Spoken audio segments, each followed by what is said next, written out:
Olá,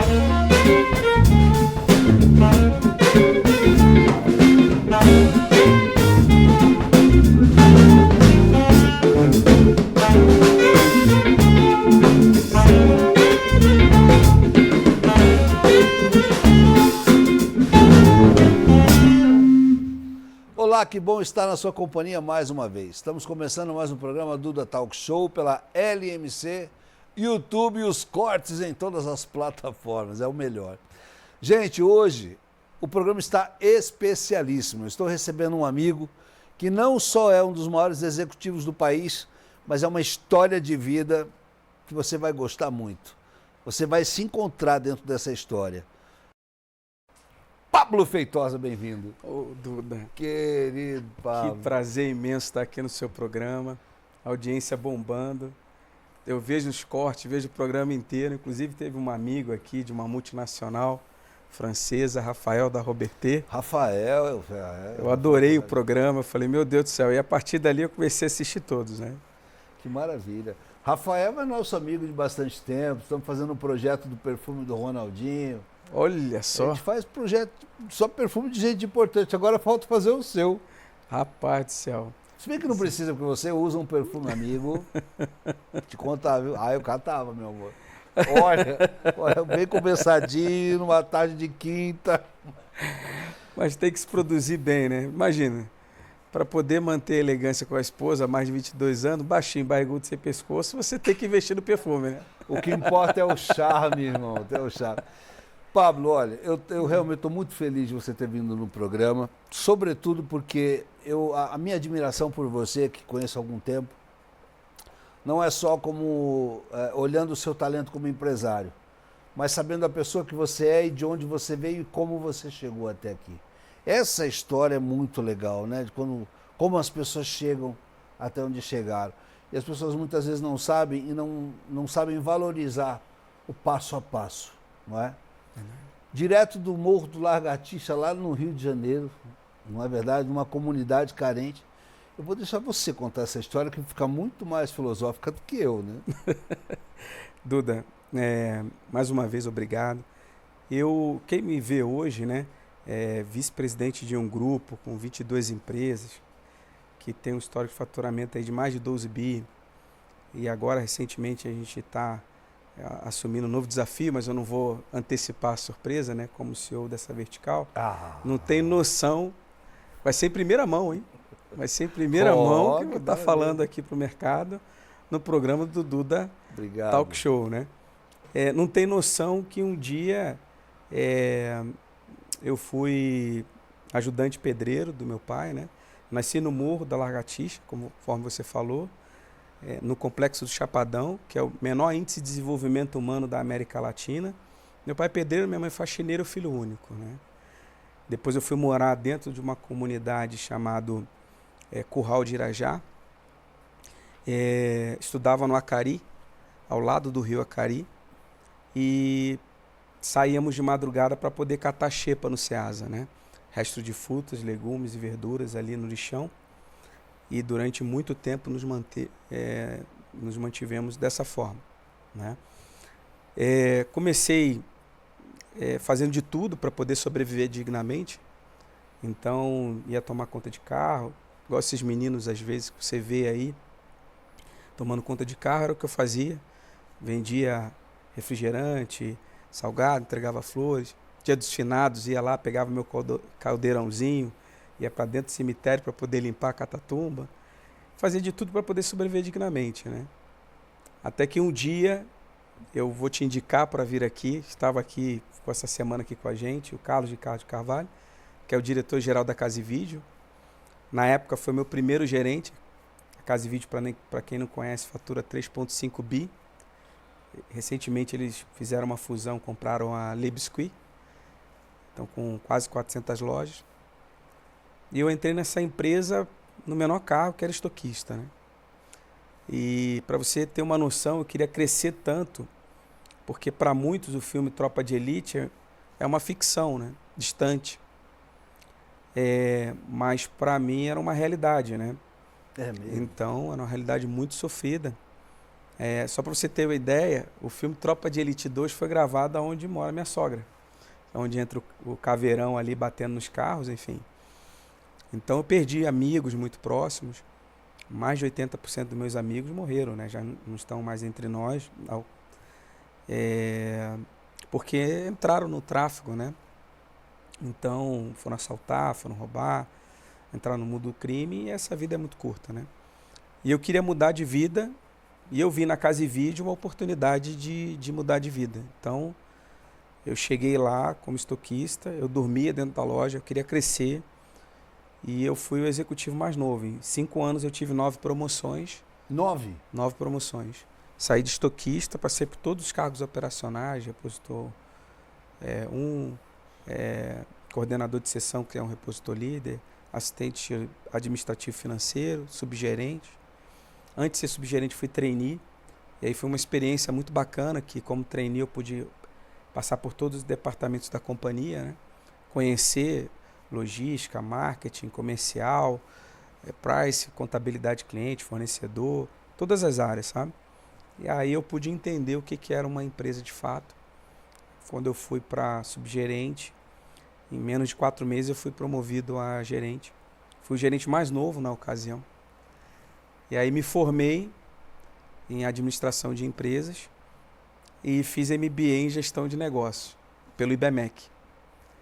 E o Carlos vai te contar, quando ele vem aqui, como é que eu fiz MBA. Eu tinha acabado de ganhar um prêmio pela empresa, eu ganhei um carro. E na ocasião eu morava ainda na comunidade. Eu falei, eu vou mudar de vida, para eu mudar de vida eu preciso fazer MBA. Botei na minha cabeça que eu precisava fazer MBA. E o Carlos passou na loja e falou, puta, cara, tô cansado, não tenho mais tempo. Eu tinha acabado de ser promovido, né, para gerente regional, preciso fazer o MBA e tal. Eu falei, pô, Carlos, meu sonho é fazer MBA. Onde você vai? Vou no IBMEC. Eu falei, posso ir com você? Ele falou, pode. Ele entrou, quando ele voltou, eu estava fazendo entrevista, né? Cadê o Pablo? Não, o Pablo está ali conversando com o coordenador. Não perdi a oportunidade, eu já fui fazendo a entrevista. Na ocasião, eu me lembro que Roberto Zentgraft, que é um professor muito famoso, né, muito conhecido, tem vários livros, ele virou para mim e falou o seguinte, poxa, mas você é muito novo, você só tem 26 anos, MBA tem que ter entre 35, 40, tem que ser vice-presidente, na época, né, presidente, vice-presidente, no mínimo que a gente aceita é diretor. Eu peguei uma revista que contava a minha história, né, o ex-ajudante pedreiro Pablo Freitas, começou como estoquista na loja de Botafogo e hoje é gerente da maior loja da empresa. Eu entreguei para ele, falei, olha, Roberto, eu não vou ter outra oportunidade, cara. Essa é a melhor e única oportunidade que eu tenho, né? Se você não me permitir eu fazer o meu MBA agora, eu não sei se eu vou ter outra. Na minha vida eu só precisei de uma única oportunidade, eu preciso que você me dê essa oportunidade. Aí ele falou, pô, quem sou eu para poder impedir teu sonho? Aí na época eu voltei, pô, deu certo, cara. Aí eu voltei com uma dívida violenta, né? E a minha esposa perguntando para mim, vem cá, e o dinheiro que você falou? A gente ganhou e tal. Eu falei, pô, vou fazer MBA. Ela falou, vou fazer o quê? Vai jogar basquete? Baixinho desse jeito? Eu falei, não, MBA, não é NBA. Aí foi isso, Duda, na ocasião. Mas você foi diretor da Leroy Merlin. Foi diretor da Record. Ai, se eu te conheço naquele tempo. Meu Deus do céu. Passei pela SBT. Diretor da Record, diretor do SBT. Que Nelson coisa Williams, linda, né? advogados, né? Inclusive sem ser advogado, né? Eu ando assim, mas eu não sou advogado, sou administrador de formação. Mas eu me adaptei tanto no mundo jurídico que o Nelson Williams, para quem não conhece, né? É o maior escritório do Brasil e da América Latina. Na época nós tínhamos 2.000 advogados, 40 sócios. E o único que era diretor executivo lá que não era advogado era eu. E na presidência sentava o Dr. Nelson Williams, eu e o Fernandinho, que é o VP hoje, o CEO do grupo, né? Nelson Williams Group. É um amigo querido que me deu essa oportunidade.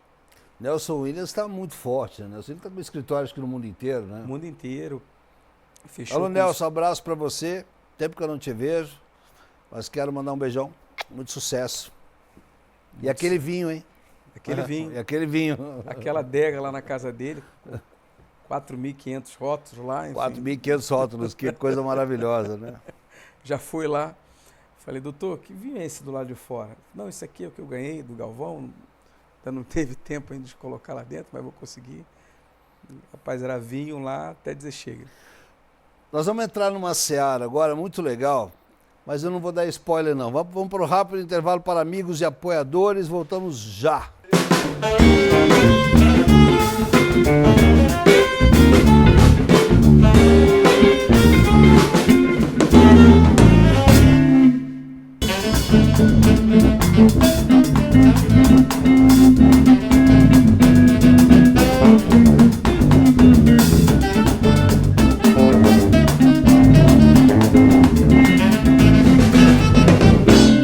Tô ficando bom nisso. Daqui a um tempo vocês vão ver que eu vou estar no tempo certo. Não vou atrapalhar a banda. Vai dar tudo certo. Mas falta calma, calma, calma. Gente, estou aqui com meu amigo querido, Pablo Feitosa. Esse cara tem uma história toda de vida. Você está acompanhando a entrevista aí. Você está vendo que é enriquecedor ouvir Pablo falar. Se você não viu, volta e veja desde o começo. Agora, o Pablo, eu vou explorar um pouquinho mais a pessoa do Pablo, porque além de tudo ele é um professor, ele é muito jovem ainda, né? Você não tem aquela idade de falar que o Brasil... Você é um cara que ainda não serve para não estar nesse... E você já tem muita experiência e você certamente pode passar para as pessoas. Pablo, com a velocidade da informação, a gente percebe que, obviamente, que algumas empresas elas se enquadraram nesse novo sistema, elas têm os profissionais que fazem a sua gestão, enfim. Mas, mesmo o segmento sendo um segmento propício, um segmento que tem resultado, que tem uma demanda boa, tem uma procura boa de produto ou de serviço, não importa, você vê que algumas empresas elas conseguem chegar até um certo nível. Dali ela não passa. Em contrapartida, você vê empresas que mesmo com a velocidade da informação, mas com uma gestão um pouco mais antiga, elas estão passando. Qual é o segredo disso? Porque isso está acontecendo com amigos que a gente conhece no mercado, que vêm com empresas de 20, de 30 anos, que estão escalando, e empresas novas com toda a tecnologia não conseguem passar num determinado degrau. O que eu tenho mais acompanhado, e diversas empresas que a gente faz consultoria, enfim, e empresários que a gente conhece, a gestão do dia a dia faz toda a diferença. Né? Tem muita empresa querendo mecanizar os processos, mecanizar as pessoas e humanizar os processos. E aonde que a gente tem que ver? A gente tem que humanizar as pessoas e mecanizar os processos, ou modernizar, ou digitalizar, enfim, use a palavra que você quiser para esse momento. Mas a gestão do dia a dia ela faz total diferença. E por isso que você vê muitas das vezes uma padaria que tem uma gestão simples, conta mais um, menos dois, ou vice-versa, etc. e tal, dando resultado, do que de repente um restaurante que inaugura um painel de LED e acaba quebrando. Às vezes estudou estudo de mercado, ponto comercial, não conhece bem o cliente, empresa rica, muitas das vezes, eu brinco o seguinte, né? Às vezes você tem aquele empresário que você vê o dia a dia simples, a empresa dele é rica e muitas das vezes ele tem uma vida mais confortável. E muitas das vezes o que a gente vem acompanhando no mercado é a empresa pobre e o empresário rico, porque ele quer ostentar demais e isso no dia a dia da empresa acaba sendo o principal ofensor. Uma das coisas que eu tenho acompanhado muito, se falar na internet, é o ecossistema. Você tem que desenvolver um ecossistema, desenvolver um ecossistema, desenvolver um ecossistema. Chegou um absurdo de eu assumir um determinado ponto da minha vida como CEO de um grupo que ele lá tinha 60 empresas. E eu fiz, obviamente, a curva ABC das empresas, não era nem dos produtos. Quando você via ali, só 4 empresas davam lucro. O que eu fiz com o restante? Eu tive que fechar, não tem jeito. Né? A gente ainda ficou com 10 empresas, enfim, que eu enxergava algum tipo de potencial, depois eu fui reduzindo para 8, para 6 empresas. Porque chegou ao ponto, eu tenho 2.000 colaboradores, então tem que ter uma marca de água, porque eu uso muita água. Pô, não faz sentido, entende?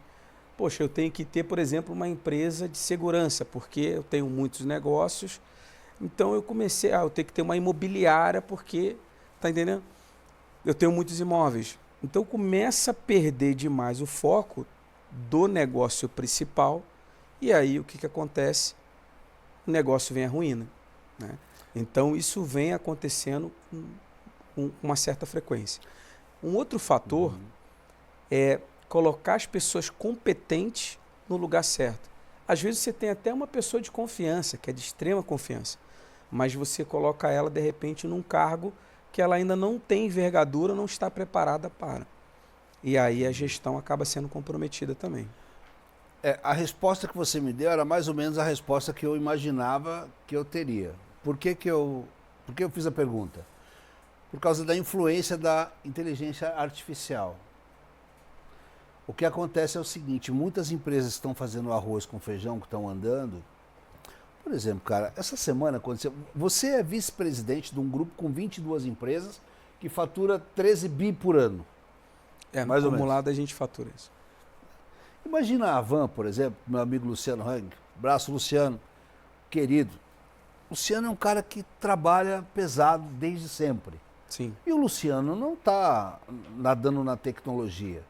Ele ainda é um cara que tem muita coisa que ele anota. Você conhece o tipo de trabalho. E ele cresce muito.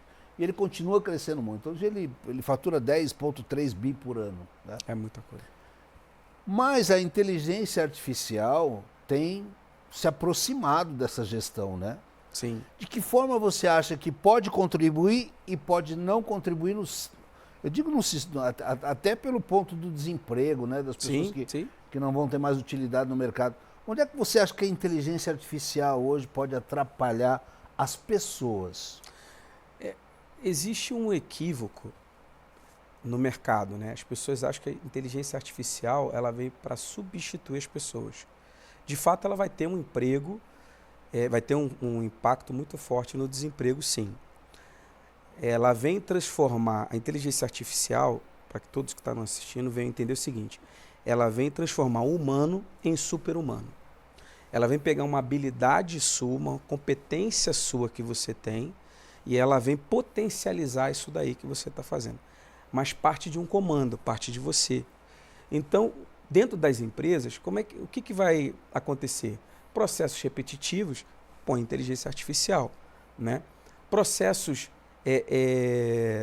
vamos pegar aqui dentro do mundo jurídico, tem já pareceres que você, hoje a IA, consegue saber o seguinte, olha, aquela vara, aquele juiz tem a probabilidade de dar X% de chance de você ganhar, se fizer essa tese, se fizer essa defesa.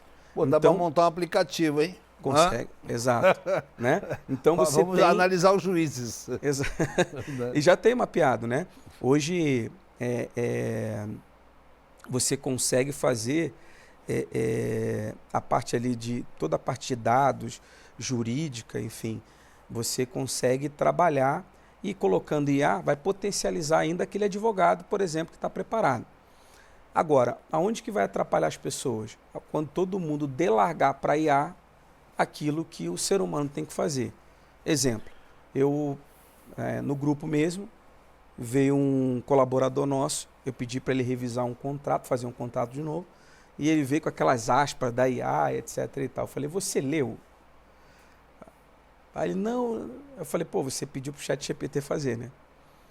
Então, aqui, esse ponto, né? Isso aqui não conversa com isso, aquilo. Dia, cara. Então, assim, as pessoas na empresa os caras me mandam aqueles textos prontos, assim, eu bato o olho, né, filho? Eu já sei, né? Você já sabe. Eu falo, boa, essa resposta não veio dessa pessoa. Não veio. Ele falou, colocou todos os S's no final das palavras. Não é, né? Até isso sente falta, né?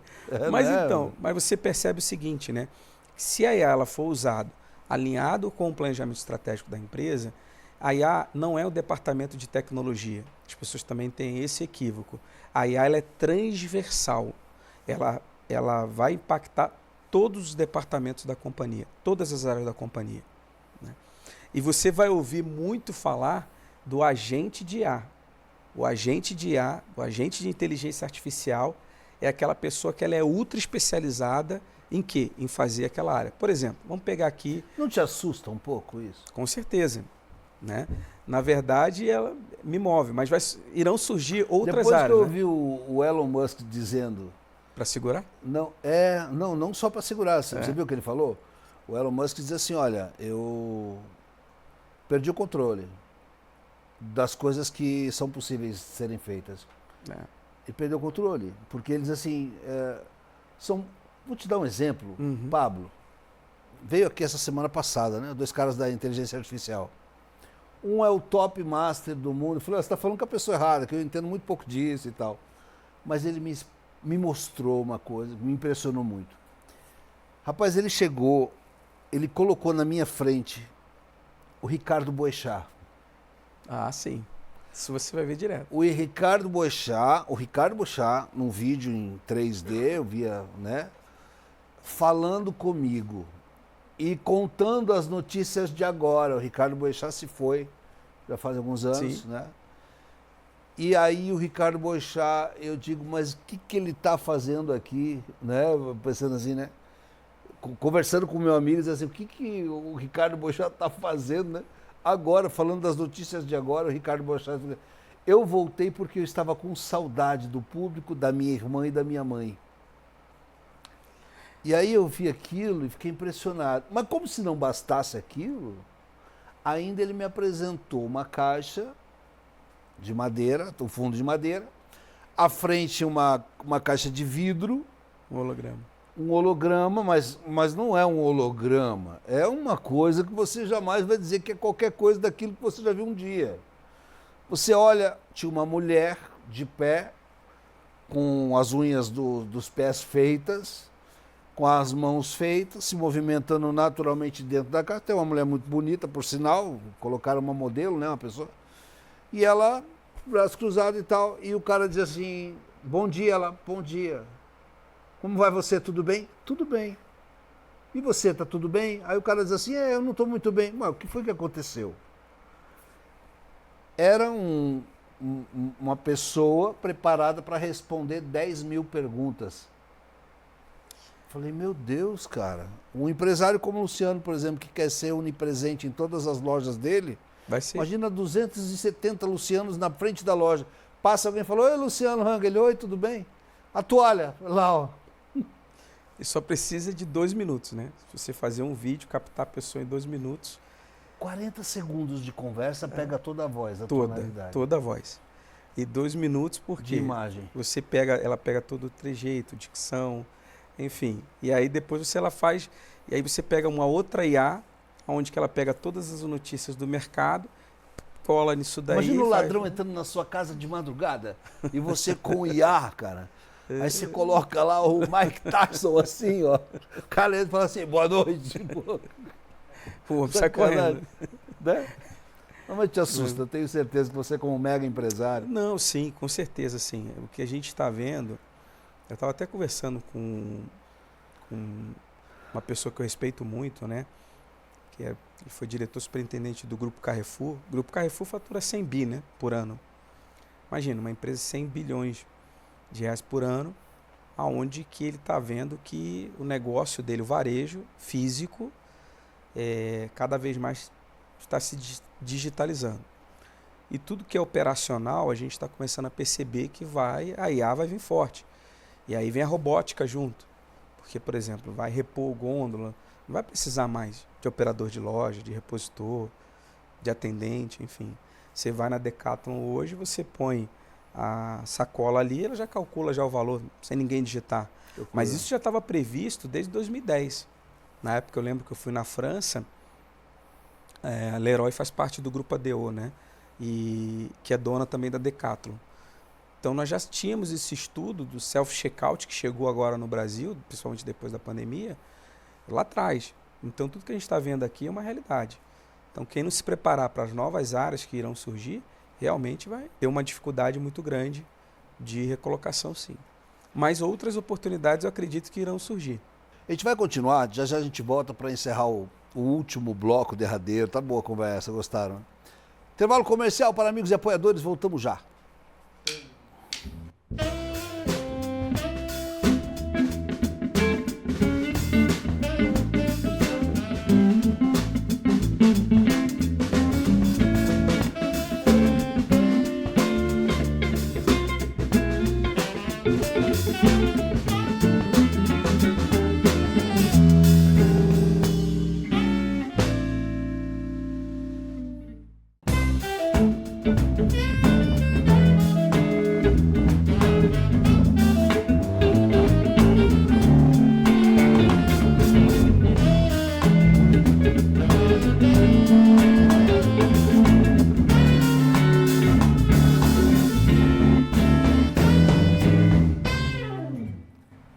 Foi no lugar errado?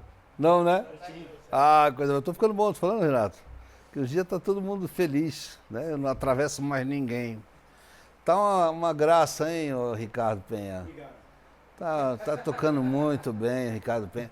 Sabe o que eu falo desses meninos? Esses meninos é o seguinte, cara. Pensa nos músicos bons pra chuchu. Tocam com Valéria Lopes, né? Eu tive que emprestar banda. Pensa numa mulher ciumenta. A minha banda, vem com a minha banda. Aquele dia ela tava de boa aqui, depois o pau comeu. Você precisa ver Valéria Lopes, não é fácil, ela tá morrendo de ciúme da banda. E a banda ficou bem aqui, A né? banda é no boa, estúdio, né, cara? A banda é boa, né? Tô pensando, sinceramente. Ô, Mazinho, você 70, viu, Mazinho?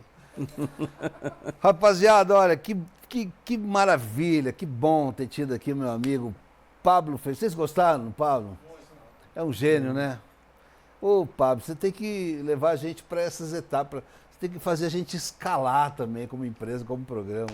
Você é um gênio disso. Conte comigo. Como é que o que você diria para esses empresários hoje que estão aí no caminho, né? Que estão buscando a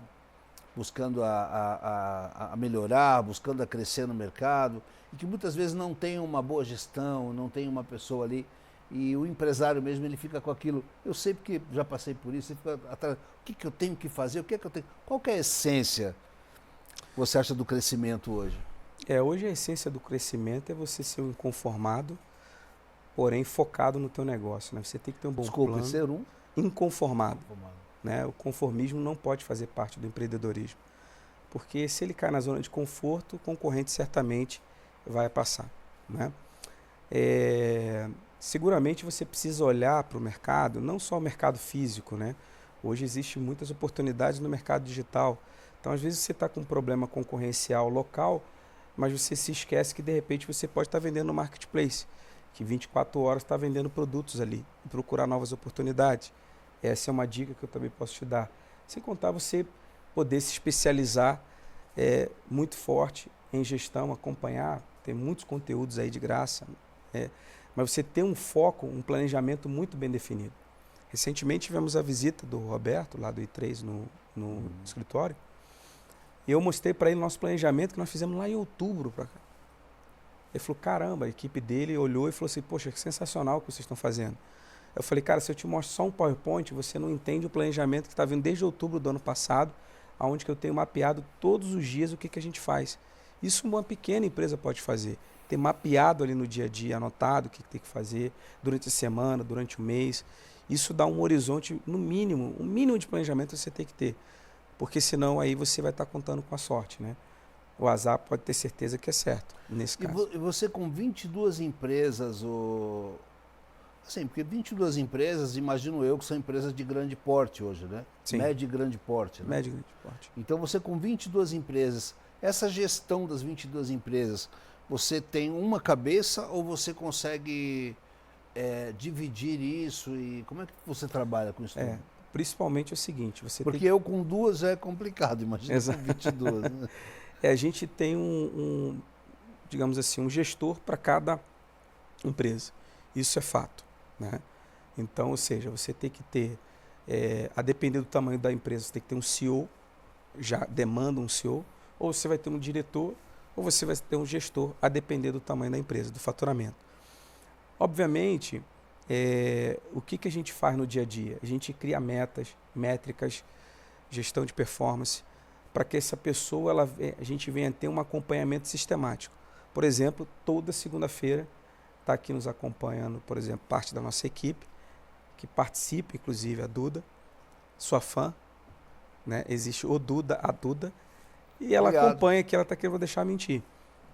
A gente acompanha sistematicamente, toda segunda-feira, por exemplo, eu tenho uma reunião de planejamento onde que a gente vê tudo que foi passado na semana passada, tudo que vai acontecer nessa semana, em todas as áreas do grupo, a gente fica sabendo ali. É um investimento de tempo que faz total sentido. E delegar, né?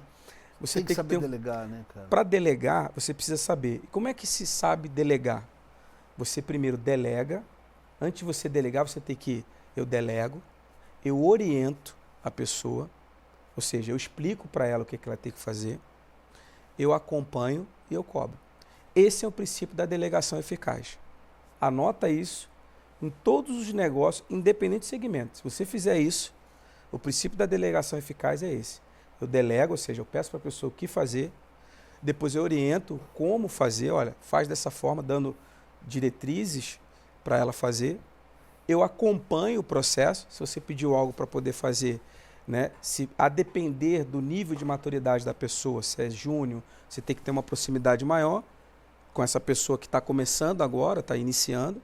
Se é pleno, você vai delegar para ela, você vai acompanhar um pouco, né, como é que está indo e tal, dando uma certa liberdade. E se é sênior, você parte do pressuposto que aquela pessoa tem total capacidade para poder executar, né? Então agora, igual sua banda aqui. Acho que todo mundo tem o mesmo interesse, né? Só quer saber como é que um diretor de empresa, um presidente de um grupo, por exemplo, consegue gerir tudo, né? Porque às vezes você não consegue nem na sua própria empresa pequena administrar pessoas, né? Porque não é fácil administrar pessoas também. Não. Bom, agora estamos chegando ao final do programa. Né? Tava bom. Eu queria saber das novidades, então, para que a gente possa se despedir, mas já dizer para as pessoas aí como é que está andando o mundo dos negócios agora só do meu amigo Pablo Feitosa. GA3 é uma plataforma de conteúdos educacionais. Ali nós vamos ter, por exemplo, conteúdos voltados para a área tributária, né, ensinando as pessoas quais são as teses, como ela pode estar performando, aprendendo um pouco mais desse mundo. A vertical, por exemplo, nossa de IA, de inteligência artificial. Nós vamos ter outra vertical de conteúdo dentro da nossa plataforma voltado para a sustentabilidade, ou seja, para o ESG, para o ambiental, para o social e para a governança, e novos negócios.